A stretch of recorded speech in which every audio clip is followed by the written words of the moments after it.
अस्सलाम वालेकुम। हम अपने वीकली टेक टॉक के साथ हाजिर हैं, मीडिया 47 के प्लेटफॉर्म के साथ। आज हमारे मेहमान हैं खालिद खलील। आज बड़ा इंटरेस्टिंग सा प्रोग्राम है, क्योंकि आम तौर पे जब भी हम इस टॉपिक की बात करते हैं तो हमारे दिमाग में बायोलॉजी आती है, बायोलॉजी में हो रहा है, या ये कि मेडिसिन का नाम आता है। हमने उसमें टेक्नोलॉजी के लोगों की बातचीत कभी नहीं सुनी कि बैकग्राउंड में टेक्नोलॉजी क्या इस्तेमाल हो रही है, ये टेक्नोलॉजी कैसे कैसे जो है वो ये लोग यूज कर रहे हैं फ्यूचर के लिए या मेडिसिन बनाने के लिए। ऑब्वियसली आज के जमाने में अगर हम कोई भी ऐसे काम करें, जो भी काम इस वक्त दुनिया में हो रहा है उस सबके पीछे टेक्नोलॉजी है। ये बात तो शायद हम सबको बिल्कुल ओपन सीक्रेट है कि भाई आप कोई काम टेक्नोलॉजी के बगैर नहीं कर सकते। बहुत छोटा काम है, अगर आपने राइटिंग भी करनी है तो टेक्नोलॉजी तो चाहिए। तो ये जो सारे डीएनएज हैं, आरएनएज हैं, वैक्सीन्स हैं, इन सब चीजों के पीछे क्या टेक्नोलॉजी काम कर रही है, और टेक्नोलॉजिस्ट जो कि एक कॉमन यूनिवर्सिटी के ग्रेजुएट्स हैं, जो कि कंप्यूटर साइंस के ग्रेजुएट्स हैं, वो इस पे किस तरह काम कर रहे हैं, उसके लिए आज हमने खालिद खलील को जो है वो इनवाइट किया। अस्सलाम वालेकुम खालिद, क्या हाल है आपके? वालेकुम अस्सलाम। अल्हम्दुलिल्लाह, अल्लाह का शुक्र है। आप सुनाएं। अल्हम्दुलिल्लाह। खालिद जो है वो फास्ट कराची के ग्रेजुएट हैं। ये इससे पहले कतर मोबाइल कंपनी में काम करते रहे हैं।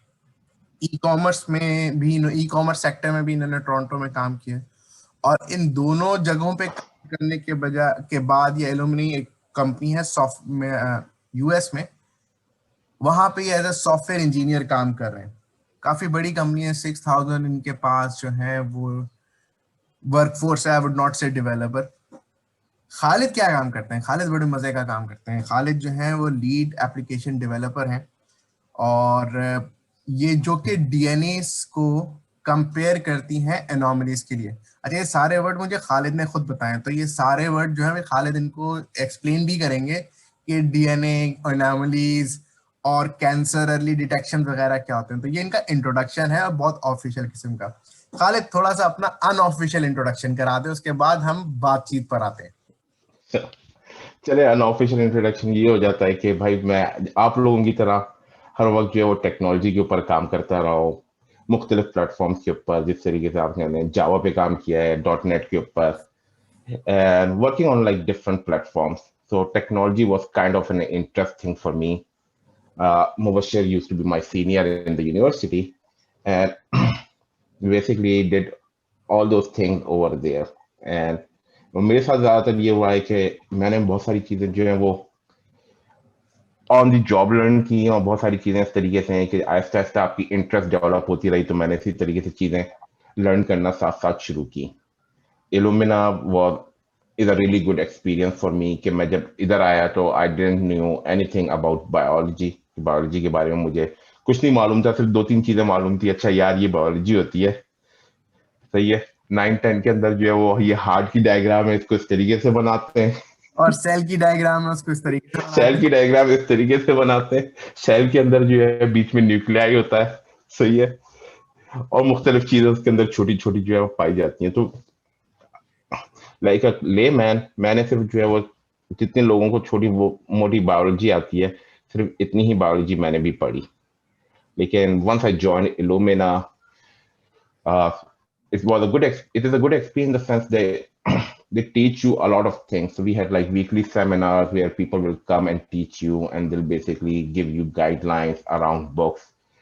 And because I was working directly with people who are basically in this field, they would basically tell me about stuff, how these things work, and what is the thing that I need to do, या मुझे क्या करना है ताकि उनकी जिंदगी आसान हो। How the software is helping scientists, ठीक है ना, कि सॉफ्टवेयर वाले जो है वो साइंटिस्ट को किस तरीके से हेल्प कर रहे हैं, वो लैब टेक्नीशियंस को किस तरीके से हेल्प कर रहे हैं, सॉफ्टवेयर की वर्ल्ड किधर शुरू हो रही है, और सॉफ्टवेयर जो है वो आजकल जो है वो टेक्नोलॉजी में किस तरीके से लोगों को आगे पहुंचा रहा है, सही है ना। अब इसी तरीके से अब मेरे ख्याल से जैसे मुबश्शिर ने अभी जिक्र किया डीएनए, डीएनए पूरी बायोलॉजी की फील्ड है, उसमें मेरा क्या काम आ गया, यानी मेरा जैसे टेक्नोलॉजी बंदा जिसको बायोलॉजी नहीं आती, how am in part of that one. तो तो एट हम द एंड जब, तो उसमें थोड़ा बहुत इस तरीके से आप ये समझ लें कि जैसे मुबश्शिर ने कहा आजकल हर चीज जो है वो कंप्यूटर पे होना लाजिम है। बिल्कुल सही है। और at the end of the day अगर हम लोग बहुत सारी चीजों को समझने की कोशिश करें तो मेन चीज जो हम लोग आज तक करते आए हैं वो ये आए हैं कि दो चीजों को हम लोग मैच करते हैं और उसका रिजल्ट बताते हैं, प्लस माइनस बिल्कुल। और comparison. At the end of the day it's just comparison, कि आप जो है दो चीजों को कंपेयर करते हैं और उसका रिजल्ट बताते हैं। और मेरा काम यहाँ से शुरू होता है कि we get the we get the DNA files, कि हम लोग जो है वो डीएनए की फाइल्स जो है वो हमारे पास आती हैं, and we start comparing files with the DNA that we think is the correct DNA.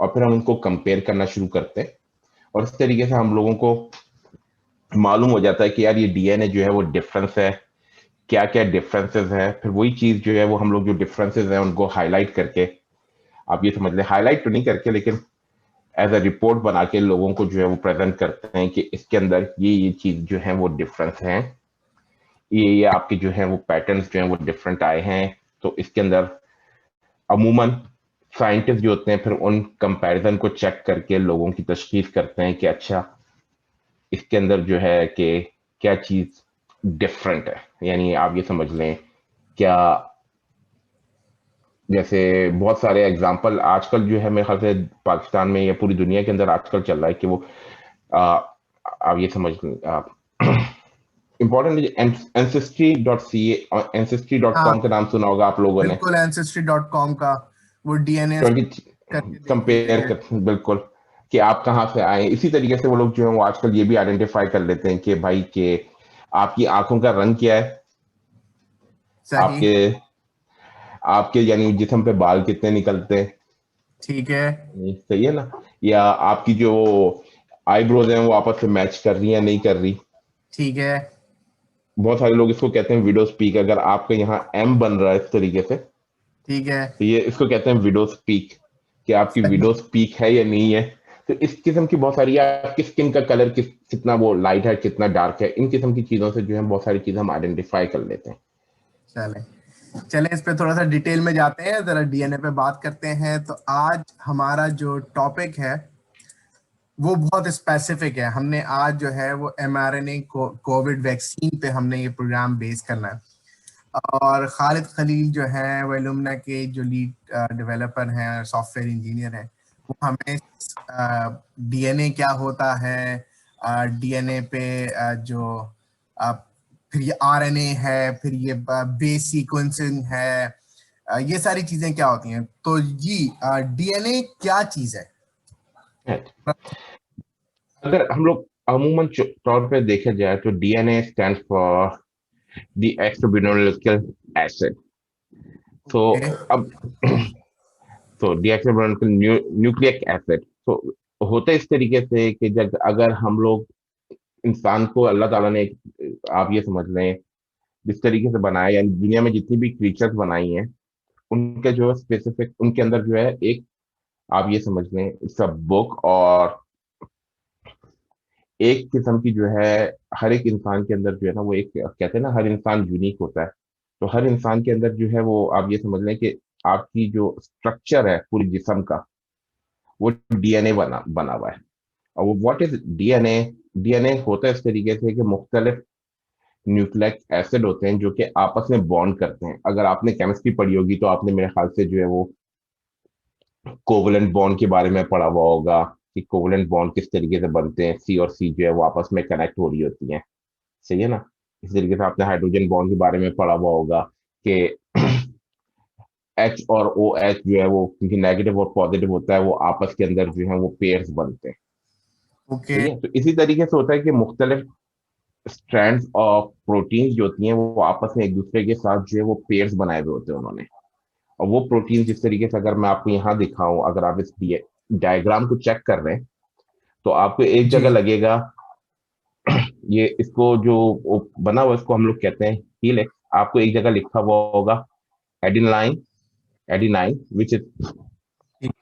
Which is a kind of N acid, और दूसरी साइड के ऊपर है थाइमीन। ओके। ये दो प्रोटीन आपस के अंदर जो है वो एक दूसरे से कनेक्ट हुई हुई है। ठीक है। ठीक है ना। और इसको जो है वो एक पेयर बन गया है।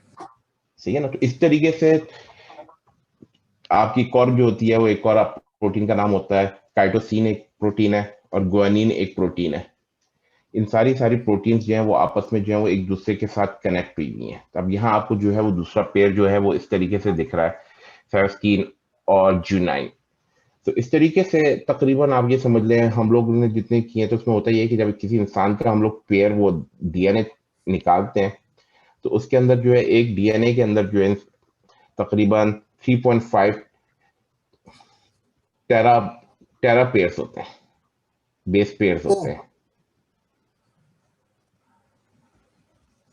ओके। ठीक है, अभी तक जो हम लोग आइडेंटिफाई कर चुके हैं, हो सकता है इससे भी ज्यादा हो, लेकिन अभी तक जो हम लोगों ने आइडेंटिफाई किए हैं कि पूरे के पूरे किस तरीके से हैं, तो एज अ कॉमन जब हम लोग किसी का डीएनए टेस्ट करते हैं 3.5 टेरा बेस पेयर्स हम लोगों को जो है वो आपस में आइडेंटिफाई होते हैं कि हाँ यार इस तरीके से आपके जो है इतने वो पेयर्स नंबर हैं। ऑफ पेयर्स, इतने नंबर ऑफ पेयर्स एक बॉडी में होंगे या एक एक डीएनए के अंदर है जो कि आपके एक एक सेल के अंदर है, और वो ओके। आपका पूरा स्ट्रक्चर बनाया हुआ है, उसके अंदर पूरा का पूरा स्ट्रक्चर है आपकी बॉडी का किस तरीके से। तो आप ये समझ लें कि एक ह्यूमन सेल है ब्लड का, जैसे आपका आरबीसी हो गया, रेड हम्म। ब्लड सेल हो गया, या आपके जो है वो आ, बाल हो गए, तो बालों के अंदर जो एक सेल है, सेल के अंदर जो है वो आपको इतने सारे पेयर मिलेंगे मैंने प्रोटीन्स कहा के। खालिद, हम इसमें यहाँ पे एक डिस्क्लेमर लगा देते हैं कि हम दोनों आईटी के बंदे हैं, तो अगर हम कुछ ऊपर नीचे कर जाएं तो डॉक्टर्स और साइंटिस्ट हमारे पीछे ना आ जाएं कि भाई आप लोगों ने जो है वो क्या बातें शुरू कर दी। नहीं नहीं, वो क्या बातें शुरू कर दी, लेकिन आपको एक एग्जांपल हाँ, एग्जांपल के तौर पे अंडरस्टूड। बता, हाँ आप लगा सकते हैं, डिस्क्लेमर आप लगा सकते हैं कि आईटी के बंदे हैं, अभी basically like we don't own it, but right now that's what the knowledge is। अभी इस तरीके से यस। जो है वो एक एग्जांपल हुई थी कि ह्यूमन बॉडी या ह्यूमन डीएनए के अंदर जो है वो कितना डाटा आ सकता है। हाँ, तो किसी ने कहा था कि 13 टेराबाइट की इंफॉर्मेशन जो है वो एक ह्यूमन सेल के अंदर स्टोर हो सकती है। And that's basically what, how did they basically identify terabits की, how did they okay, identify it, they basically identified because they saw the DNA कि डीएनए के अंदर इस तरीके से बेस पेयर बने हुए हैं, तो इतनी इंफॉर्मेशन सिर्फ एक सेल के अंदर जो है वो स्टोर हुई हुई है। ओके। सही है ना, तो इस एन इंफॉर्मेशन अगर आप देखा जाए तो ये आपकी एक इंफॉर्मेशन है कि दो बेस पेयर बने हुए हैं। अगर आप नेक्स्ट स्लाइड के ऊपर जाएं, यस। ठीक है, अभी हम लोग यही जिक्र कर रहे थे ना थाइमीन और इन किस तरीके से जो है वो आपके पेयर बने हुए हैं, सही है ना। तो ये सही। आपके जो है बॉन्ड किस तरीके से बना हुआ है कि एक साइड के ऊपर जो आपके पास थाइमीन का जो है वो आ, अगर आपने केमिस्ट्री पढ़ी हुई है तो आपके पास जो है एक पूरा थाइमीन का जो है वो मॉलिक्यूल है, ओके, सही है, और वो जो है वो एडिनाइन के मॉलिक्यूल से ज्वाइन हुआ हुआ ओके, है ना। तो टी और ए का जो है वो एक बेस पेयर बना हुआ है, so this is the base pair that actually existed in a cell, okay. Fair सही एनफ। है ना। इसी तरीके से अगर आप नीचे जो मैंने उसी में एग्जांपल दी थी वो सही काइटोसिन और ग्वानिन की दी थी, काइटोसिन और ग्वानिन जो है वो आपस में मिलके एक पेयर, एक और पेयर बना रही हैं, ठीक है। सही है ना। तो इसी तरीके से अगर आप देखें तो एच का जो है वो ओ के साथ यहाँ पेयर बना हुआ है जो कि दो कार्बन के, इसी तरीके से जो है वो एच का जो है यहाँ नाइट्रोजन के साथ बना हुआ है, और इधर ऑक्सीजन का दोबारा से हाइड्रोजन के साथ बना हुआ है, ओके। सही है। So these are the pairs that are actually getting created and which are basically part of how the cells or how the DNA helix actually works। तो एक एक साइड के ऊपर जो है वो आपके पास एडेनिन और ग्वानिन जा रही है। अगर हम लोग एक स्लाइड वापस दोबारा से जाएं तो आपको थोड़ा सा इसको एक्सप्लेन कर देता हूँ। बिल्कुल। पीछे जाओ। यहाँ पीछे को, सही है ना, आप ये देखेंगे एक साइड के ऊपर जो है वो ए9 और ग्वानिन एक साइड के ऊपर चल रही है, ठीक है।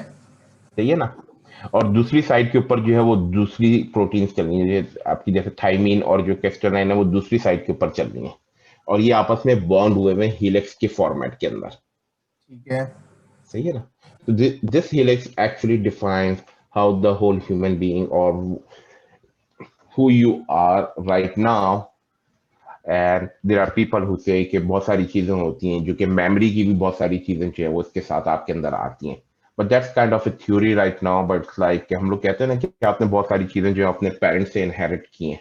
हम्म। तो उसमें बहुत सारी चीजें इस तरीके से अगर आप देखे जाए तो उसमें होता है इस तरीके से कि ये जो पेयर्स हैं ये आप एक्चुअली इनहेरिट करते हैं अपने हाँ, पेरेंट्स से, और ये इंफॉर्मेशन जो है वो आपके पास आती है। सही। तो आपके जो डीएनए है, आई मीन इसके पर आप ये कैसे कहते हैं कि ये इंसान का डीएनए है, या ये जो है आपने जो एक शुरू में बात की थी कि जी एनॉमलीज आप आइडेंटिफाई करते हैं, अच्छा, आप ये बहुत कैसे आइडेंटिफाई कर लेते हैं कि एनॉमलीज है? और अगर ये आप, I mean obviously today I know we know कि हम इंसान हैं तो ये डीएनए, अगर किसी को ये ना पता हो कि ये डीएनए किसका है, ठीक है, ये कहाँ से आपने एक्सट्रैक्ट किया है, तो आप डीएनए देख के कैसे बताएंगे कि यार ये जो डीएनए ये इंसान का है, ये सांप का है, या किसी और जानवर का है? अच्छा, जो ह्यूमन बीइंग्स हैं, आप किसी भी एग्जांपल के ऊपर ले लो, हम लोगों ने एक काम किया कि आ, आप ये समझ लें कि 5,000 लोग या इंसानों के अलग डीएनए के सैंपल्स वगैरह इकट्ठे कर लिए, बहुत सारे ना. Okay. And then we basically, so in the beginning, that's I'm saying, in the beginning, what actually happened when the DNA was discovered, I think it was like 1982, okay. 83, when it was actually discovered, the whole DNA sequencing. It was a huge news at that time. और जब हम लोगों के DNA sequence करना शुरू किए लोगों ने, so they identified, like, so all the scientists at that time, they basically joined together and they start discussing कि इसमें से कॉमन कौन सी चीजें, कौन सी चीजें जो हैं वो कॉमन सब डीएनए के अंदर आ रही हैं. It's quite okay. डिफिकल्ट. अगर आप देखा जाए तो मैं आपके सामने जो है वो 13,000 किताबें रख दो, 1,300 किताबें रख दूं, 1.3 टेराबाइट की किताबें रख लूं, और उसके अंदर आपको जो है वो सिर्फ एडिनाइन और थाइमिन के पेयर दिख रहे हो. ठीक है। अब फिर उसके हिसाब से जो है वो साइंटिस्ट को जो है वो इकट्ठा होके जो है आपस में डिसाइड करना है, यार ये डीएनए इस किस्म के हैं, इसका मतलब ये है. तो अभी भी हम लोग पूरे डीएनए को अनलॉक नहीं कर पाए. We okay. only are able to basically unlock few parts of the DNA. लेकिन we were able to identify that every person's DNA is almost similar to another person DNA. आप ये समझ लें कि अगर किसी बंदे का है तो 99.99% जो है, जो कि बहुत बड़े इंफॉर्मेशन होती है, 0.1% भी डिफरेंट होना. अगर आप 13 टेराबिट पेयर्स को लेके आए और लोगों को डिफरेंस करके कहेंगे 99.99% जो है वो एक जैसा है, in terms of terabits it's quite different. Okay. Right? आप तो ये कह रहे अब हैं जो जब 0.1 का डिफरेंस है उसमें कलर, हाइट, बीमारियां, आई साइट कलर, वेट, हर चीज उस 0.1 की डिफरेंस में डिफाइन हुई हुई है? हर चीज उस 0.1 के डिफरेंस के अंदर डिफाइन डिफाइन हो जाती है. ओके। क्योंकि अगर आप बेस पेयर की चेक कर रहे हैं, हम लोग बेस पेयर की एग्जांपल कर रहे हैं कि बहुत सारे बेस पेयर इस किस्म के होते हैं कि जैसे बहुत सारे लोग जो होते हैं वो शुगर नहीं खा, या शुगर को मैं नहीं कहूंगा कि दूध नहीं पी सकते. ठीक है। ठीक है ना, चलो वो तो एलर्जी एलर्जी हो गई. लेकिन इस तरीके से बहुत सारे लोग होते हैं वो आप ये समझ लें आपके डीएनए के पेयर इस तरीके से हैं कि वो लोग जो हैं वो उनको आप बेहोश नहीं कर सकते. यानी स्पेसिफिक तरीके से जो आपको ऑपरेशन के लिए बेहोशी की वो दवाई देते हैं, हम्म। they have adverse reaction to it because of their DNA. Okay. So if you basically identify it, they would basically, like, those people are going to have an adverse uh, reaction with it. ठीक है ना, उनको एक allergic reaction होगा, and that's actually defined in your DNA. Okay. तो अब उनके लिए होता है कि पहले तो ये होता था कि आप डॉक्टर के पास गए, डॉक्टर ने जो है वो आपको जो है वो उसी वक्त जो है वो बेहोश किया, आपका ऑपरेशन कर दिया. अगर आप these days what actually happen is आपको 3 दिन पहले डॉक्टर बुला के कहता है कि भाई अपना ब्लड दें. They will basically check it कि भाई कोई रिएक्शन तो नहीं हो रहा उस ब्लड के अंदर. They don't do the DNA testing on that one, but they basically check with like different things कि आप जो है वो आपको कोई एलर्जिक रिएक्शन तो नहीं होगा सिर्फ और सिर्फ इस चीज से, ओके। सिर्फ दवाई देने से. So those kind of things. So 0.1% defines a lot more about it. तो अगर आप किसी का सैंपल लेते हैं और दूसरे बंदे का सैंपल जो है उसके साथ कंपेयर करेंगे, you'll actually find the difference between those two persons will be like very minimal, like 0.001%. इसी तरीके से जो है वो होता ही है कि जितना कम डिफरेंसेस होते हैं, इस तरीके से जो है हम लोग बहुत सारी चीजें और भी आइडेंटिफाई कर लेते हैं. मैं ओके। थोड़ा सा उसमें चल जाऊंगा, वो थोड़ी सी बिल्कुल डिफरेंट हो जाती है कि अब एंसेस्ट्री को हम लोग इस तरीके से आइडेंटिफाई कर लेते हैं कि यार कि आपकी होला ग्रुप्स जो है और मेरे जो है वो हैं, हम दोनों भाई हैं. यानी आप दो भाइयों को आपस में डिफाइन कर सकते हैं कि आपने दो डीएनए के सैंपल दिए वो बता दे कि भाई ये दोनों सेम है, तो वो उसमें बता देता है कि हाँ भाई ये जो दो बंदे हैं इनका कॉमन पेरेंट है। ओके। तो आजकल जो है बहुत सारी चीजें इस तरीके से जो है वो, अगर आप 23andMe में जाएंगे या एंसेस्ट्री पे जाएंगे तो वो आप अपना पूरा फैमिली ट्री वहां से आइडेंटिफाई कर सकते हैं। मेरा फैमिली ट्री क्या है, कि मेरे कोई और कजन है, या इस तरीके से, या मेरा बैकग्राउंड मैं किस जगह से आया हूँ। तब उसके भी थोड़ी सी एग्जांपल ये हुई कि जिस तरीके से आपने कहा, तो हम लोगों ने जो है वो बहुत सारे लोगों के सैंपल किए, आपस में कंपेयर करना शुरू किए, and then we identified, oh, between brothers, this is the pairs that are different between two brothers, right? These are the okay. pairs that will be different between two brothers. So अगर इतना ज्यादा match हो रहा है और सिर्फ ये चीजों का डिफरेंस है, so it means that they have the common ancestor. और उसमें आपको एक बहुत मजे की बात बताता हूँ आपको, जो कि आप लोगों को जो है वो इतनी ज्यादा जो है थोड़ी सी इंटरेस्टिंग लगेगी। उसमें ये होता है कि, जो कि थोड़ी सी एक एग्जांपल देता हूँ कि फ्रॉम योर ब्रदर्स, लाइक अगर आप अपना डीएनए दे रहे हैं, थोड़ा सा हम टॉपिक से हट रहे हैं, लेकिन अगर आप अपना डीएनए दे रहे हैं तो you can basically go both on your mother side and your father side, कि भाई कहाँ से क्या क्या आया था, ठीक क्योंकि है। आपके पास एक्स वाई क्रोमोसोम्स हैं। बिल्कुल बिल्कुल। लेकिन अगर आपकी बहन जो डीएनए देगी, यानी डीएनए अपना टेस्ट कराएगी, तो उसमें अपनी मॉम्स लाइन जो है ना वो आइडेंटिफाई कर पाएंगे। ओ यस, वहां पे सिर्फ एक्स एक्स क्रोमोसोम्स हैं। Yes, okay. अच्छा, they will तो be only जो able to identify her mom's mom's mom's mom's line. Interesting. ये डैड को तो कर लेंगे, यानी मॉम डैड को, पहले डैड तो हो जाएगा, लेकिन उसके बाद जितनी भी आपकी इंफॉर्मेशन होगी वो आपकी मॉम्स लाइन के ऊपर ही चलेगी। सही।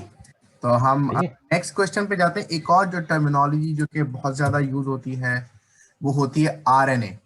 पहले तो हम्म, बताइए कि आरएनए क्या चीज है, और फिर डीएनए और आरएनए में क्या फर्क है, फिर उस पर बिल्कुल। अगर आप आरएनए, अमूमन इस तरीके से आप ये कर लें कि रिबोन्यूक्लिक एसिड होता है। सो जो पहले आपने डेफिनेशन दी हुई है, सही, ओके। सॉरी, सही है ना। तो अब होता है इस तरीके से, अगर जब मैंने आपको ऊपर दिखाया था इससे पहले जो डायग्राम थी, उसमें आपको मैंने हेलिक्स की डायग्राम दिखाई हुई थी, जिसके अंदर जो है दो प्रोटीन्स जो है वो जा पेयर्स रही बने थी, हुए थे। दो पेयर्स बने हुए थे। सही है। अब इसके अंदर जो है वो इस तरीके से जो है वो कोई और आप देखेंगे तो इसके अंदर जो है वो सिर्फ सिंगल स्ट्रैंड जा रहा है, ओके। पेयर्स नहीं दिख रहे आपको। बिल्कुल नहीं। ओके। सही है ना। तो इसके अंदर जो है वो प्रोटीन सिर्फ एक डायरेक्शन के अंदर से ना वो निकल रही होती है, और ये अपने आप से सेल्फ पेयर करता है। तो आपके पास डबल जॉइंट, डबल हीलिक्स नहीं बनता, आपके पास जो है वो हाफ हीलिक्स ही रहता है। ठीक है। ये ना। अब मोस्टली ये क्या चीज होती है, ये आपस में से वो सिर्फ पेयर करती हैं, लेकिन सीधी सी तरीके, जिस तरीके से आपके वायरसेस हैं, जो हम्म। आपकी जो प्राइम डेफिनेशन वगैरह होती थी ना, तो वायरसेस हो गए या नेचुरल एजेंट्स हो गए, वो ये चीज होती हैं कि वो आपस में जो है वो ये खुद रेप्लिकेट ये भी होती हैं, लेकिन होता है इस तरीके से कि ये जो है वो खुद अकेले में एग्जिस्ट कर, यानी ये अपने आप से सेल्फ पेयर करती हैं। तो आपके जितने वायरसेस हो गए वो मोस्टली आरएनए स्ट्रक्चर्स होता है उनके अंदर, ओके। जो कि डीएनए से डिफरेंट ये होता है कि इनमें पेयर्स नहीं बन रहे होते, ये अपने आप से खुद ही सेल्फ पेयर करता है। तो इसके सीक्वेंसिंग जो है वो थोड़ी सी डिफरेंट होती है। तो ठीक है। अब इसकी क्या वजह है कि ये सेल्फ पेयर करता है या ये सिंगल स्ट्रैंड होता है? हाँ, सेल्फ पेयर करता है, सिंगल स्ट्रैंड करता है, ये तो अल्लाह ताला ने, यानी नेचर के अंदर ये ऐसे ही एग्जिस्ट करते हैं। ओके। ठीक है, नेचर के अंदर इसी तरीके से ये लोग एग्जिस्ट करते हैं और इसी तरीके से जो पाए जाते हैं। This RNA is actually responsible for all the mutations that actually existed in animal planets. Okay. ये समझ लें कि जितनी आपके अंदर वो थी कि, तो आरएनए होते इस तरीके से कि आरएनए एक्चुअली, क्योंकि जिस तरीके से आपने पहले भी सुना होगा कि virus doesn't have its own body, virus जो है वो खुद हाँ लाइव नहीं रहता। सही है ना। हाँ। तो आरएनए, बिल्कुल। आरएनए आप ये समझ लें, RNA kind of A virus. सही है। ठीक है। आरएनए जो है, आप आरएनए के अंदर गए, आरएनए जो है वो किसी चीज को जो है वो चेंज कर सकता है, और उसका मेन मकसद ये होता है कि वो किसी प्रोटीन के अंदर जाता है और प्रोटीन के अंदर जो है वो डीएनए इसको चेंज करता है, join into a DNAs and basically change the base of those okay, DNAs, and it actually self-replicate as well. सही। तो सही आप है। कह रहे हैं कि ये चूंकि ये आपका एक डीएनए है, और जब ये आ हम्म, या फॉरेन बॉडी आपकी डीएनए से मैच करती पे आती है, तो ये उस डीएनए के साथ मिलके पेयर बना देती है।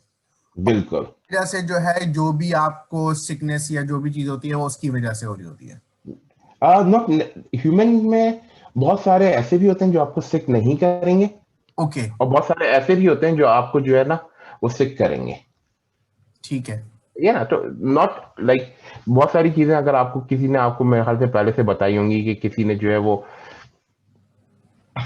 मैं आपको किस तरीके से आपको एग्जांपल दूं कि there are always good things and bad things happening in life, like both have like different structure. Not all viruses that actually exist are bad viruses.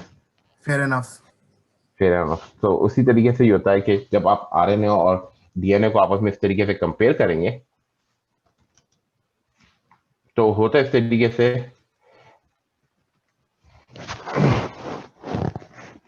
कि प्रोटीन फॉर्म होती हैं। ठीक है। वो जो प्रोटीन होती हैं वो प्रोटीन जो है वो मुख्तलिफ फॉर्म्स की होंगी। तो अब जिस तरीके से मेरे ख्याल से आपने मेरे ख्याल से फ्यूचर में सुना होगा कि लोगों के डीएनए चेंज करने के लिए क्या चीज इस्तेमाल की जाती है, तो मेरे ख्याल से आजकल जो बहुत मशहूर टूल है वो ये होता है कि क्रिस्पर कैस9 एक डिफरेंट टूल है ओके, जिसमें होता है इस तरीके से कि मुख्तलिफ आरएनए जो हैं वो डीएनए के ऊपर फायर किए जाते हैं। फायर तो नहीं करेंगे, मैं उसको ये कहता हूँ कि उसको जो है वो ट्रांसपोर्ट किए जाते हैं। ठीक है। वो ट्रांसपोर्ट किए जाते हैं तो वो जो आपका क्रिस्पर कैस9 टूल है वो बेसिक वो डीएनए के सर्टेन सीक्वेंसेस चेक करता है। अगर उसको वो चीज मिल जाती है तो वो आरएनए वहां छोड़ देता है। वो आरएनए जो होता है वो उस डीएनए को जो है वो चेंज कर देता है। सही है ना, और उसके फॉर्म में एक प्रोटीन वगैरह बना देता है, या वो जो लिंक्स जो है वो ब्रेक कर देता है, और वो जो लिंक्स जो है वो डिफरेंट किस्म की जो है वो आपकी प्रोटीन उस टाइम पे बन जाती हैं। डीएनए स्ट्रक्चर और चेंज इस तरीके कैसे से क्या आपकी हो सकता है? होता है इस तरीके से पेयर आपके पेयर जो है वो डिफरेंट डिफरेंट पेयर बनते हैं। तो एग्जाम्पल के तौर के ऊपर ये कहते हैं कि जैसे आपको जो है वो गोल्डन बाल चाहिए।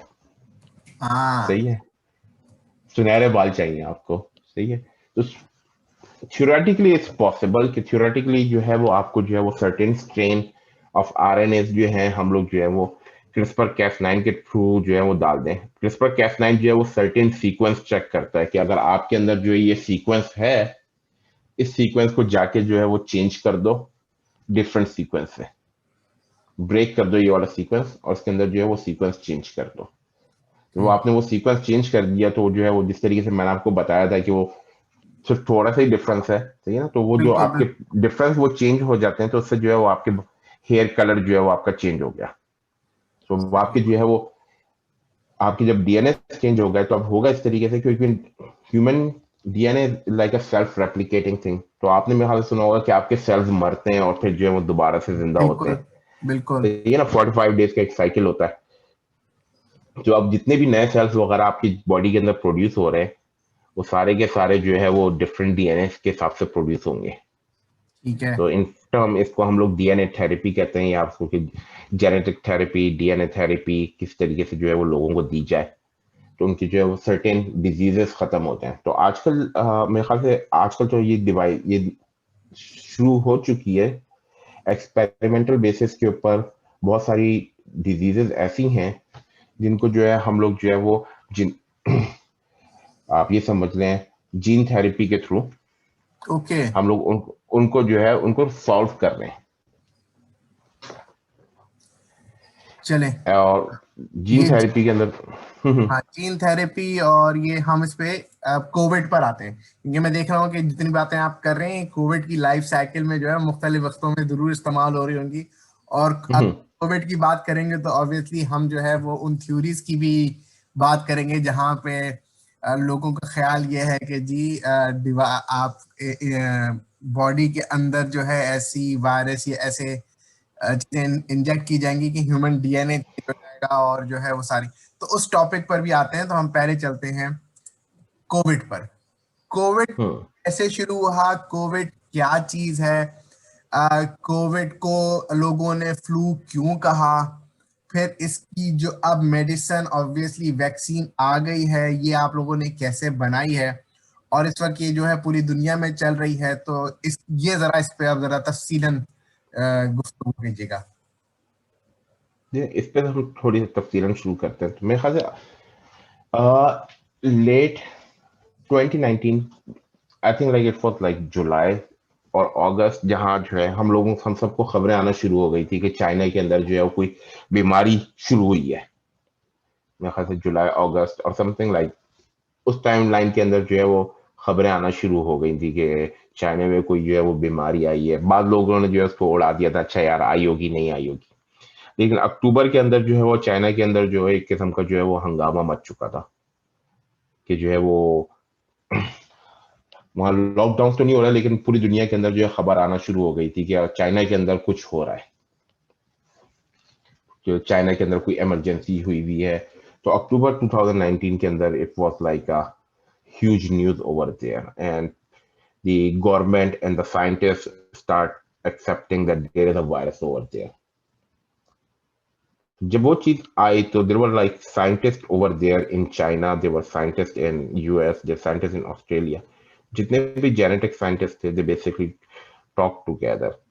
And what actually happened in December, those scientists, जितने भी scientists थे, they get together. Chinese okay Chinese scientists basically take the samples of the human viruses. उन्होंने जो है वो लोगों के डीएनए लिए, वायरसेस लिए, and they start sequencing it on. उन्होंने जो है वो डीएनए सीक्वेंस करना शुरू कर दिए। So we had the complete DNA sequence in December. So in December की जो टाइमलाइन थी, like that's a very short time that we have the complete information of what an actual coronavirus is, what the COVID-19 virus is. So, okay and that information was sent to MIT and all the big universities all across the world. तो सबके पास जो है वो okay information जो है आना शुरू हो गई, and a lot of companies basically start working on like what is it, और हम इसको किस तरीके से जो है वो कंट्रोल कर सकते हैं। so that's started in like जनवरी के अंदर जो है ये तमाम चीजें जो है ना वो शुरू हो गई। I remember के we had a talk with Moderna CEO, and he was like, yeah, we basically have it, and our scientists are looking into it, how it can be solved or what can we do about it.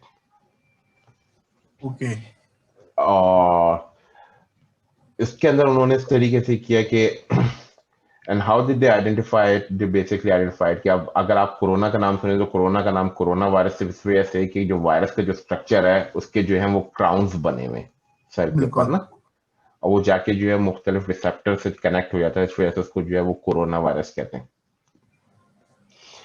So identify ho gaya, and like a lot of companies jump in, like my company, we also jump in into it at that time. So what we start doing, we start writing applications that we can actually go and identify this virus in human in the DNA sequencing, okay right? Ab- and especially, so what I do right now is like we basically write a program in C++। हम लोग जो है वो Intel की FPGA chips होती हैं जो कि ओके स्पेसिफिक कंप्यूटिंग करती हैं, मोस्टली लाइक जिस तरीके से आपके ग्राफिक कार्ड्स होते हैं, हाँ हाँ हाँ जो मुख्तलिफ कोर्स होते हैं, इसी तरीके से इंटेल FPGA के अंदर जो है वो इस जेनेरिक चिप जिसको आप भी प्रोग्राम कर सकते हैं C++ के अंदर या पाइथन के अंदर, एंड और बिल्कुल जेनेरिक चिप्स होती हैं, आप उसको यूज कर सकते हैं। So that's use for comparison कि हम लोग उसके अंदर जो ओके है मुख्तलिफ स्ट्रिंग्स को आपस में कंपेयर कर रहे होते हैं, क्योंकि मैंने आपको बता दिया कि एक जो वो है ह्यूमन का जो है वो 13 टेराबाइट का है, जो वायरस सही का जो है वो तकरीबन जो है वो इतनी बाइट्स के ऊपर है। तो we need very fast processing at time, so we actually wrote an application at that time that could detect it much more faster. So right now what we can do is within 24 hours we can on our one device we can actually identify 4,000 patients, or we can basically test 4,000 patients. Okay And we were able to do that by the end of June. हम लोग जो है वो चीज launch कर चुके थे और उसकी इमरजेंसी ऑथराइजेशन का इंतजार कर रहे थे. So just right now is with the emergency authorization, and we can actually go and detect the virus mutations because of it. अब तो और जहां तक मैं डीएनए कंपैरिजन की बात कर लूं तो डीएनए कंपैरिजन या अगर हम लोग किसी चीज को जो है वो डीएनए कंपैरिजन वगैरह करते हैं तो होता है इस तरीके से कि हम लोग जो है वो आप ये समझ लें कि ये जो है वो 2 स्ट्रिंग कंपैरिजन है. ठीक है. आप 2 स्ट्रिंग्स को आपस में कंपेयर कर रहे हैं, तो राइट. आपने जो है वो सारे नॉर्म जो सारे लोग थे उनके सैंपल्स लिया और उनको जो आपके डेटाबेस में नॉर्मल लोगों के सैंपल्स डीएनए पड़े थे उससे कंपेयर करके आपने जो है इसकी सीक्वेंसिंग आइडेंटिफाई की है. नहीं, अब मैं आपको थोड़ा सा सीक्वेंसिंग आइडेंटिफाई करने को बताता हूँ. अब होता ये है कि जैसे मैंने आपका जो है वो ब्लड सैंपल लिया, सही है. जब मैं अगर आपको ब्लड सैंपल लिया या मैंने आपके थूक का सैंपल लिया या किसी भी चीज का सैंपल लिया और जब मैं इसको सीक्वेंस करता हूँ तो इसके अंदर जो है मुझे बहुत सारे और भी सीक्वेंसिंग मेरे पास आती है. ठीक है. आपके डीएनए के अलावा और भी बहुत सारी चीजों के मेरे पास सीक्वेंसिंग आती है, बहुत सारी प्रोटीन्स की सीक्वेंसिंग आती है. तो मैं जब ह्यूमन डीएनए जो है क्योंकि 99.99% जो है वो एक जैसा होता है तो हम लोग उसको कट के साइड में कर देते हैं कि भाई यानी that's not useful for us right now. We identify this as a human DNA. Okay. Now we are looking into alien DNAs. Okay. अब जो एलियन डीएनए है उसमें हमें जो है 500 आप ये समझ लें 200 या करीब जो है वो एलियन डीएनए मिल गए जो that have like different structures in itself. That DNA can be of a cancer, that DNA can be of a bacteria that actually reside inside you, which does a good job. That DNA may be of a flu virus. सही है ना. तो अब हमारे पास ये है कि दुनिया के जितने भी साइंटिस्ट हैं they basically make it an open source kind of a thing that इनकी जो डेफिनेशंस है या इनकी जो पूरी सीक्वेंसिंग है वो ओपन सोर्स है, वो ओके. फ्रीली अवेलेबल है. तो उससे जाके हम कंपेयर करते हैं कि यार ये इससे मैच हुआ नहीं हुआ. तो इसी तरीके से जो कोविड का था मैंने आपको बताया था कि दिसंबर के अंदर basically had that thing open source. Okay. तो अब हम लोग उसको कंपेयर करते हैं बाकी सारे डीएनए के साथ ओके. जो कि आइडेंटिफाई नहीं हुए हुए, जो हमारी लाइब्रेरी के अंदर नहीं है. अभी सही नहीं है है. ना. अभी नहीं है तो हम लोग जो है कंपेयर जो अगर हमें मिल जाता है हम कहते हैं अच्छा यार ये वाला वायरस है. अभी इससे इसी की बात करो बाकियों को जो है इसके अंदर है, इस ह्यूमन के अंदर है या नहीं है. But because it's like we are basically just searching for that DNA exact, okay. right? So it's a very fast process as compared to कि हम लोग जो है वो मुख्तलिफ चीजों को देख रहे हैं. And when it basically find वही आपकी बात क्या अगर 99.9% जो है वो similar है तो basically say yes it is similar. लेकिन हल्का सा भी different हुआ तो that we identify oh there is something different in this virus, it's mutated, okay. Okay. right? तो इसी तरीके से हम लोग जो है वो म्यूटेशन जो है वो आपकी आइडेंटिफाई कर लेते हैं कि ओ ये म्यूटेट हुआ है या नहीं हुआ है. सही है. सही सही कितने सही. बेस पेयर म्यूटेट हुए हैं. लेकिन हम लोग ये भी इसके साथ साथ आइडेंटिफाई कर लेते हैं कि that we actually find the virus as well. Make we are sense. Basically looking at like certain kind of आप ये समझ लें success rate like 99.9% of success rate के ऊपर हम लोग चेक कर रहे हैं. अगर जो है उससे ज्यादा डिफरेंट हुआ उस पे भी जो है वो होता है कि बाद लोग कहते हैं 98 पे करो 97 पे करो. तो it depend upon the application usages of it. तो आप ये कह रहे हैं कि जब आपने कोविड-19 या कोरोना वायरस का डीएनए आइडेंटिफाई किया और जो चूंकि हम ये कहते हैं कि वायरसेस अपने आप को म्यूटेट करते हैं और उसकी वजह flu virus is an example कि उसकी वैक्सीन जो है वो हर साल एक नई वैक्सीन आती है बेस्ड ऑन जो म्यूटेशन उसकी लास्ट ईयर हुई है. तो अभी जो आप लोगों ने जो वैक्सीन बनाई है फाइजर ने या मॉडर्ना ने वो ये कह कर रही है कि जो भी इतने अरसे में आपने डेटा जमा किया है उसमें जो कॉमन म्यूटेशंस हैं क्योंकि वो आपने आइडेंटिफाई कर ली कि ये वाली जो है बहुत ज्यादा हो रही हैं उसको वो हैंडल करेगा. उसको वो हैंडल करेगा मेन बहुत सारी क्योंकि right now the timeline of this virus is a very short timeline. Yes yes yes. Right. Flu virus has been existing since आप ये समझ एवर. लें since ever, right? Since we start recording history. Yes. जुकाम जुकाम के बारे में जो है मेरे ख्याल से जो है चलें जब से उर्दू है, जब से तो चल रहा है जुकाम है, सही है ना, हाँ। या जब से इंग्लिश है, सही है ना, cold. So cold virus or flu virus has been there for a long time, and it's been going through like so many long time to mutate. Over time it mutates. सही है ना. और mutation होती किस तरीके से कि जितने भी आरएनए या डीएनए होते हैं, they basically make copies of themselves. Okay. और अगर जिस तरीके से आप समझ लें कि इतनी बड़ी कॉपी है उसकी, जो है वो दूसरी कॉपी बन रही है, तो उसमें जो है वो एक कॉपी में कुछ एक स्ट्रैंड जो है वो चेंज हो गया या एक पेयर चेंज हो गया ओके। कॉपी बनाते हुए. सही है ना. सही। बिकॉज सही। ऑफ एमआरएनए और बिकॉज ऑफ लाइक आपकी बॉडी के अंदर कोई आरएनए उस वक्त मौजूद था, जिसकी वजह से कॉपी बनाते हुए वो चीज चेंज हो गई हल्की सी. ओके। सही है ना. तो वो एक बेस पेयर भी चेंज हो गया तो वो म्यूटेट हो गया. म्यूटेट हो गया। सही है ना. इसी तरीके से वो कॉपी बनाते हुए जो है वो जितनी आपकी वो कॉपीज उसकी बनती रहती हैं, अगर वो सही इन्वायरमेंट के अंदर बन रही है तो बिल्कुल सही है, लेकिन बीच में कोई चीज ब्रेक हो गई तो जो है म्यूटेशन हो गई. अच्छा, सो अब ये फॉर द वैक्सीन जो ये एडमिनिस्टर हो रही है, ये क्या करेगी? Okay, so what right now, अब ये वैक्सीन जो प्रोसेस है ये है आरएनए, जिसको आप कहते हैं एमआरएनए वैक्सीन. ओके। एमआरएनए क्यों कहते हैं? MRNA is a way of transferring a vaccine. Okay. सही है. और ट्रांसफरिंग एन आरएनए. ओके। सही है. अब आरएनए जब किसी, मैंने आपसे पहले बात की, जब आरएनए किसी डीएनए के साथ मैच करता है या मिलेगा तो वो जो है उससे प्रोटीन बनाएगा. ठीक वो है। प्रोटीन बनाएगा, वो बिल्कुल आप ये समझ लें वो वायरस बनाएगा. वो ठीक है। आपस में वो फिर सेल्फ रेप्लिकेट होंगे. लेकिन एमआरएनए को एग्जिस्ट करने के लिए they need really low temperature. Okay. ठीक है. तो -20 के अंदर जो कह रहे हैं कि वैक्सीन को ट्रांसफर कर रहे हैं या -60 को ट्रांसफर 80। कर रहे हैं. हाँ। तो जो एमआरएनए जो वैक्सीन है वो जो वायरस बनाएगा, तो जब किसी बॉडी के अंदर जो है वो ट्रांसफर करने करेंगे तो फिर जो है उसके अंदर जो है प्रोटीन्स बनेंगी. जो प्रोटीन्स बनेंगी they would have crowns, but they are kind of, they will basically create a DNA of a virus which is similar to, which will basically will behave like a coronavirus, okay. but it won't be a coronavirus, it won't harm you. Okay. तो अब होगा इस तरीके से, जब वो आपके अंदर हम एमआरएनए की जो वैक्सीन जो है आपके अंदर डालेंगे, तो आपकी जो ब्लड सेल्स हैं जहां भी वो वैक्सीन डाली गई है, वो आपकी जो है ब्लड सेल्स को जो है वो वायरस के अंदर कन्वर्ट करेंगे. ओके। Those virus जो blood cell के अंदर कन्वर्ट करेंगे, they will have crown like structures. They will be like similar to coronavirus in term of structure है। स्ट्रक्चर की चार पे आपकी बॉडी के इम्यून सिस्टम को जगाने के लिए, कि आपकी बॉडी के अंदर जो है इम्यून सिस्टम जागे और ओके। उसको अटैक करे. ठीक तो है। आपके अंदर वो एंटीबॉडीज क्रिएट होना शुरू हो जाए, सिमिलर एंटीबॉडीज जो कि कोरोना वायरस को अटैक करती हैं. Okay.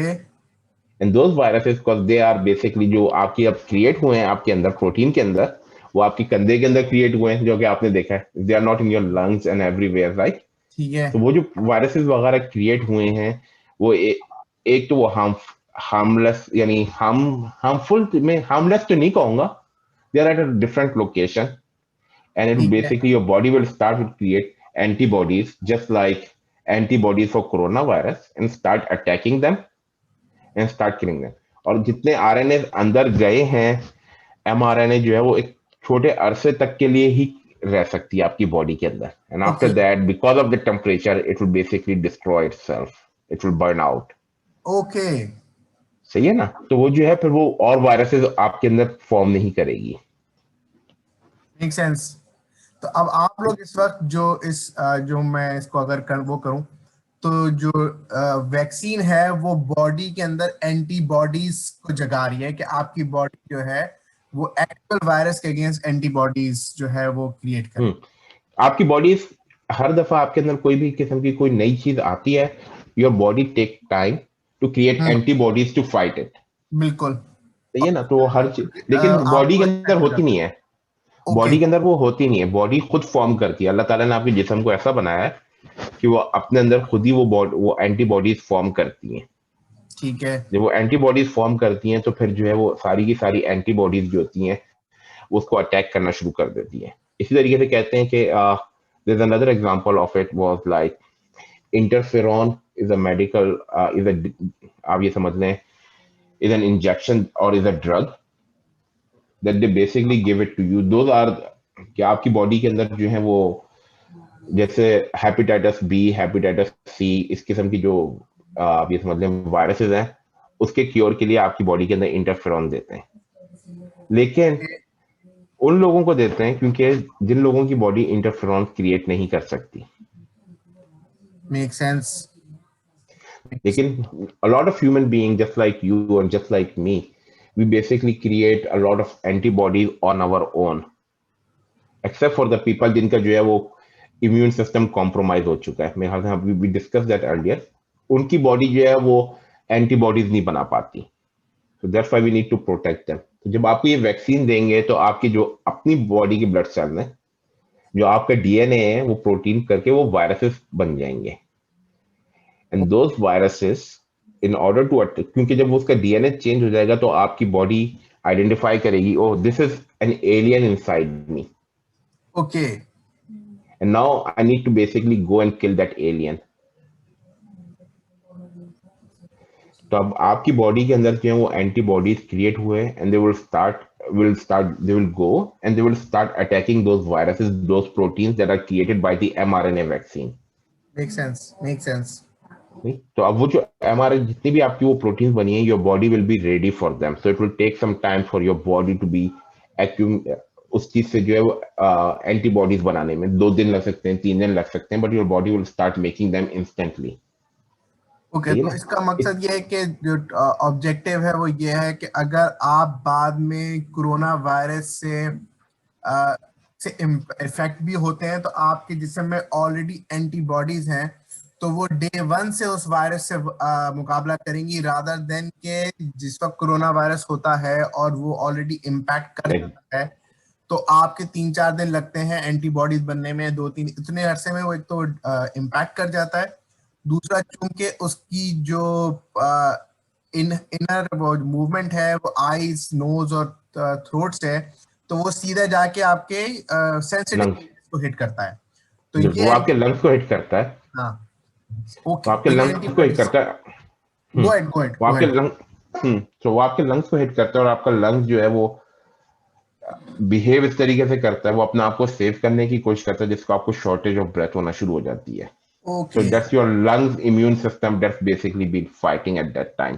And not everyone's like, बहुत सारे लोग ऐसे होते हैं उनको कोरोना वायरस होता है and they basically are like, वो घर के अंदर जो है वो रहते हैं 2 हफ्ते, कहवा वगैरह पीते हैं, take warm liquids and they are okay with it. Not everyone goes to the hospital and not everyone goes to the ICU. उससे पहले भी बहुत सारे लोग जो है वो उस चीज से जो हो जाते हैं। जिनका नहीं होता वो ये होता है कि उनकी बॉडी जो वो इतनी एंटीबॉडीज बना नहीं रही होती, इस वजह से जो है वो उन लोगों के साथ जो होती है वो यानी परेशानी होती है कि उनकी बॉडी का जो इम्यून सिस्टम का जो इम्यून रिस्पॉन्स होता है, they are very late by the time that it already basically start impacting you. Okay, make sense. So what is future? Future is, अभी तो सिर्फ और सिर्फ ये हुआ है कि फ्यूचर के अंदर मेन चीज ये आ गई है कि इस जस्ट को अभी तो फाइजर की सिर्फ एक वैक्सीन है, इसी तरीके से चाइना वालों की एक अपनी वैक्सीन है, रशिया ने अपनी वैक्सीन बनाई है, मॉडर्ना की अपनी वैक्सीन है, वेस्टर्न यूनिवर्सिटी ऑफ ऑस्ट्रेलिया ने अपनी वैक्सीन बनाई है। They are like different universities and companies that are making their own vaccine. Oxford जेनेटिका की एक अलग वैक्सीन है। There are like there are dozens of companies that are basically making vaccines. Some vaccines are like शायद technical trials शुरू हो गए हैं किसी चाइना वैक्सीन के, तो टीवी पे एड्स आना शुरू हुए हैं कि आप अपने आप को रजिस्टर कराइए, अपने आप को रजिस्टर कराइए। अब बहुत सारी वैक्सीन के अंदर आपकी एग्जांपल ये हो जाती है कि अभी सिर्फ एक ट्रायल फेज के ऊपर एक वैक्सीन आई है, इट हैज टू मैच्योर इससे मुराद ये होती है कि पहले आपने 3000 लोगों को लगा दी, अब 3000 लोगों से जो है वो वायरसेस जो हैं वो अब आप 1,00,000 लोगों को लगाएंगे, 2 लाख लोगों को लगाएंगे, 4 लाख लोगों को लगाएंगे, फिर डाइवर्सिटी, इतनी ज्यादा डाइवर्सिटी नहीं हुई है उस चीज के ऊपर, टेस्टिंग के ऊपर ना। बिल्कुल बिल्कुल बिल्कुल। फिर उसको आप मुख्तलिफ डाइवर्स इन्वायरमेंट के अंदर लोगों को लगाएंगे, फिर उसके अंदर से आप उनकी स्टडीज करेंगे कि यार क्या चीज कितना इम्पैक्ट करती है। is there a future for this kind of vaccine as well? Right now, this is the first time that mRNA vaccines are used widely, Okay.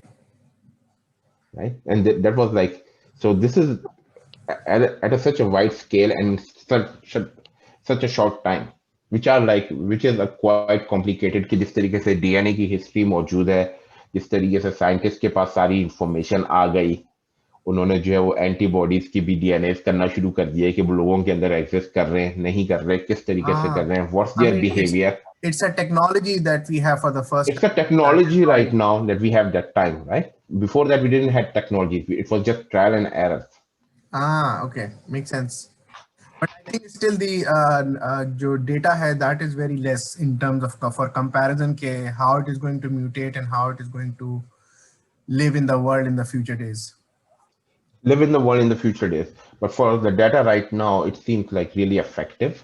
So one of the Okay. thing is like अभी के लिए जो मैं लोगों को ये बताना चाह रहा हूँ कि अभी के हिसाब से at least for the base corona virus, सही है ना, कि अभी भी जितने भी स्ट्रैंड्स हमारे पास आए हैं, जितनी भी स्ट्रेन्स हमारे पास आई हैं, उनके सब पे जो है वो इफेक्टिव है. दैट्स व्हाई इट बेसिकली आपने सुना होगा 96.5% इफेक्टिव रेट है इसका.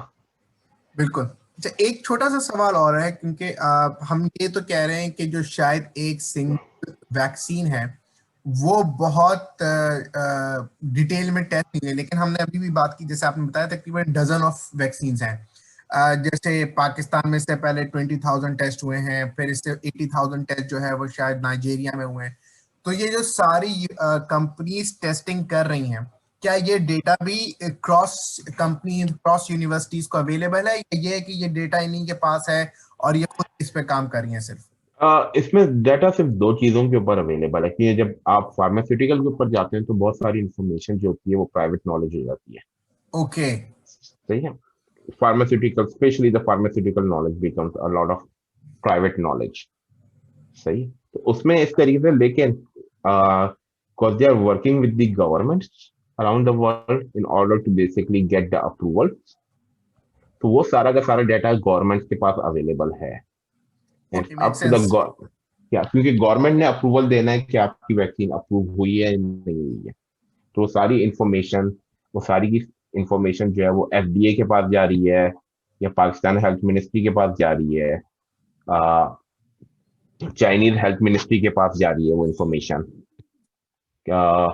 एक्चुअली हमारे पास ये पाकिस्तान में नहीं पता है कि पाकिस्तान में ऊपर कितनी रिसर्च हो रही है, लेकिन अमेरिका और कनाडा के अंदर जो है एक यूनिवर्सिटीज के पास इतनी इंफॉर्मेशन नहीं है जितनी प्राइवेट के पास है. ऑक्सफोर्ड वालों के पास हो सकता है वो, ऑक्सफोर्ड जेनेटिका, but those companies are sharing that information with the government agencies right now. तो सीडीसी के साथ शेयर हो रही है या कोई उनकी जो भी चीजें हो रही हैं वो अभी इमरजेंसी यूज के ऊपर जो है वो शेयर हो रही है इंफॉर्मेशन, लेकिन it's not getting shared across universities right now. It's more of A propriety okay. solutions, and those studies are proprietary as well. They're part with the government. They share the results with the government. But not as a public as a. Not as a public right now, because इसके ऊपर जबकि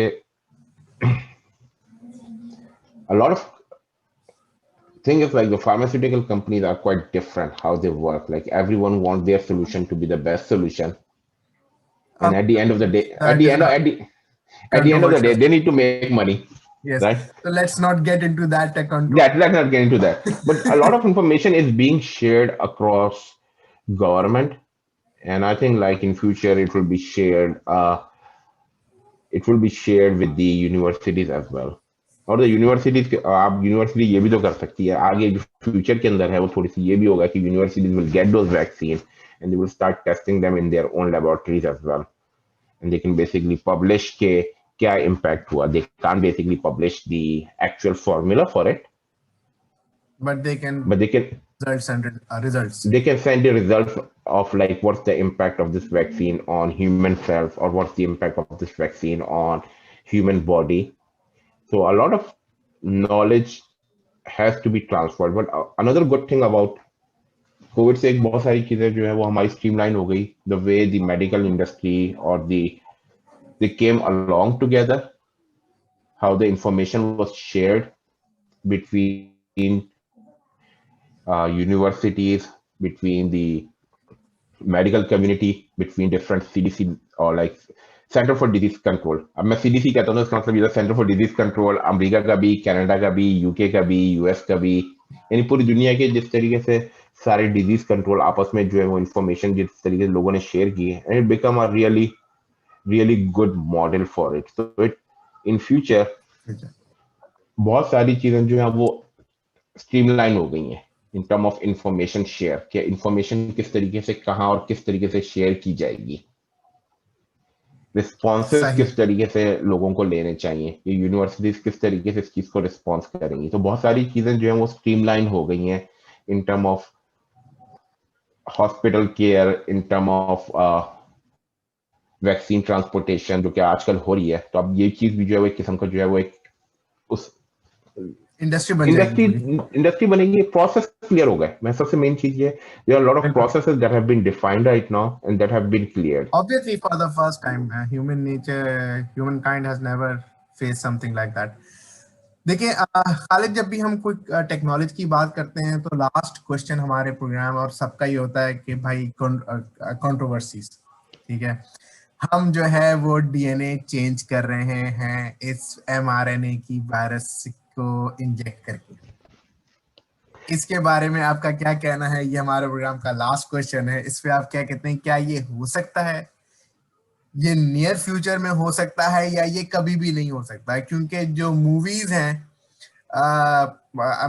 Netflix पे to है, वो ये बता रही है कि सब चीजें म्यूटेट हो रही हैं, ठीक है.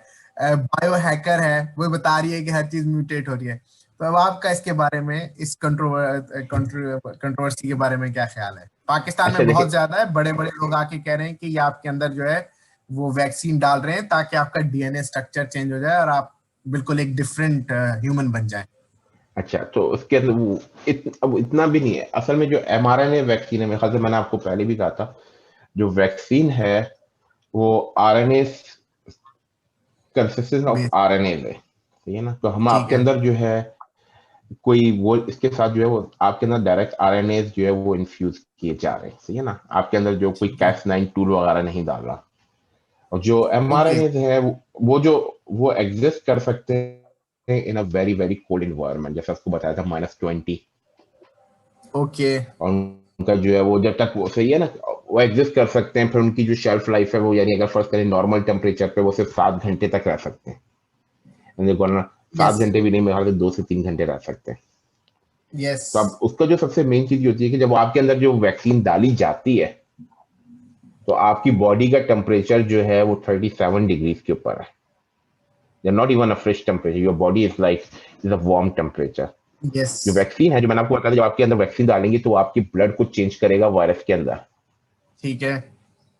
और जो वायरसेस और जो प्रोटीन बनाएगा वो कोरोना वायरस की तरह बनाएगा, ताकि आपकी बॉडी का रिएक्शन जो है उसके साथ होना शुरू हो. तो वो डीएनए तो चेंज हो गया ना जब आपके अंदर वो वैक्सीन डली, जो उसने प्रोटीन्स बनाई वायरस कन्वर्ट करने के लिए.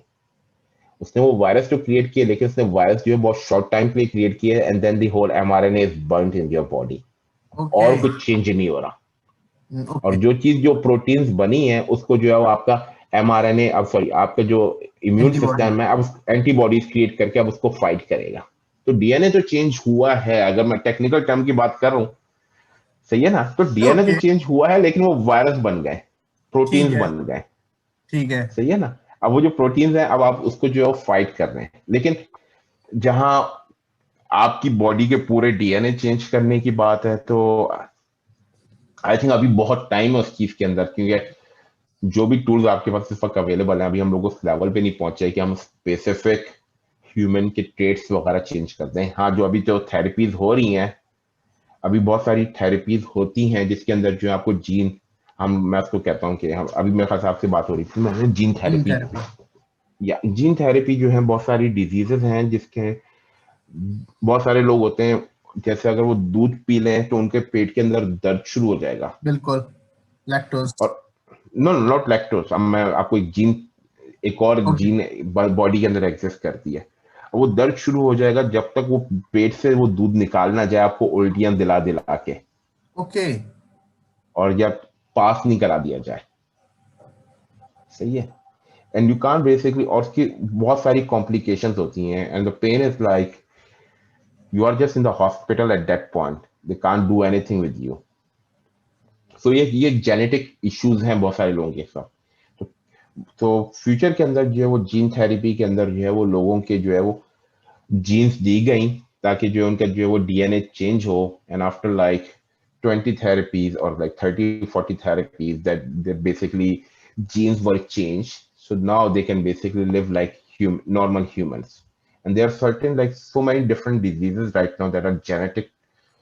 So होता है इस तरीके से कि जब आप वो चीजें लेना शुरू करते हैं तो आपकी जो है वो डीएनए चेंज होते हैं, और वो आपका डीएनए चेंज होता है, and you basically start living in it. Like हमें देखना चाहिए इसको अच्छी कंट्रोवर्सीज के साथ। लेकिन अब मैं इन दोनों दवाइयों की आपको मैं कॉस्ट बता देता हूँ। हाँ, इसकी कॉस्ट है तकरीबन $1 million, जो कि बंदे को जो है पे करनी पड़ती है to change the DNA, to change certain genes in your DNA. certain genes, not even the whole DNA. सही है ना, उसके ऊपर काफी रिसर्च हुई हुई है, डाल के माउस वगैरह के ऊपर, यानी मुख्तलिफ चीजों के ऊपर डाल के जो है 5-6 साल की वो सर्टेन डीएनए की जो है वो रिसर्च हुई हुई है, and they will cost like $1 million और $1.5 million, क्योंकि लोग मुख्तलिफ जो कि कंपनीज खुद जो है ना वो स्पॉन्सर करती हैं, but they will basically charge the government और चार्ज सम एनजीओ, सही है। तो वो आपको मैं $1 million की बात कर रही हूँ, यानी आप ये समझ लें कि $1 million हो गए आपके 15 करोड़ रुपए हर बंदे के ऊपर।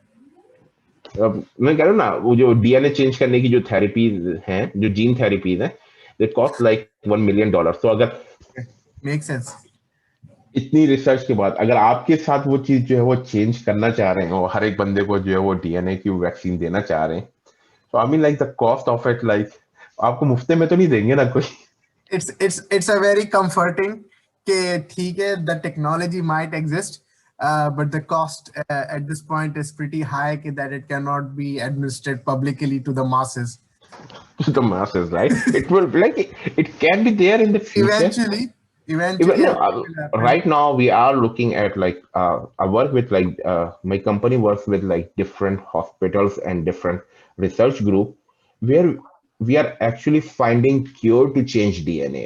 अब किसी का क्योर के तौर के ऊपर जो हम लोग डीएनए चेंज करने की बात करते हैं कि there are people who are form with, लेकिन आपने देखा होगा कि बाद लोग होते हैं जिस तरीके से, पहले पोलियो तो वायरस के थ्रू हुआ है, लेकिन इसी तरीके से जो है वो आ, लोग होते हैं वो चल नहीं सकते, या उनकी जो है वो किडनी बहुत जल्दी खराब हो जाती है, That's सही है। genetics. जेनेटिक्स होते हैं, इसी तरीके से आपने देखा होगा बाद लोगों को जेनेटिकली शुगर हो जाती है, बिल्कुल।